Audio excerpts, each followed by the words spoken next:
আরে ভাই, তুমি যদি বিজনেস করতে জানো তোমাকে ধৈর্য লাগবে। পৃথিবীর মধ্যে এমন কোনো কাজ নেই যেটা ধৈর্য ছাড়া হয়ে যায়, শর্ট টাইমের মধ্যে হয়ে যায়। শর্ট টাইমে যেটা করবা তো সেটা শর্ট টাইম অবধি টিকবে, লং টাইম টিকবে না। তো এমন কোনো কাজ নাই যেটা তোমাকে ধৈর্য ধরতে লাগবে না। কারণ একটা মা একটা বাচ্চাকে জন্ম দেওয়ার জন্য 10 মাস 10 দিন ধৈর্য ধরে। সে বাচ্চাটার মুখ থেকে কথা শোনার জন্য 2 বছর ধৈর্য ধরে। তো ভাই দেখো, এখন তুমি ক্লাস 1 থেকে নিয়ে 10-এর সার্টিফিকেটটা পাওয়ার জন্য তোমাকে 10 বছর ধৈর্য ধরতে লাগবে।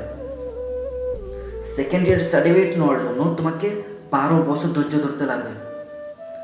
ডিগ্রি সার্টিফিকেট নিতে গেলে বিএসসি সার্টিফিকেট নিতে গেলে তোমাকে 14 বছর ধৈর্য ধরতে লাগবে। এক্সাম 1 দিনের, 3 ঘন্টা।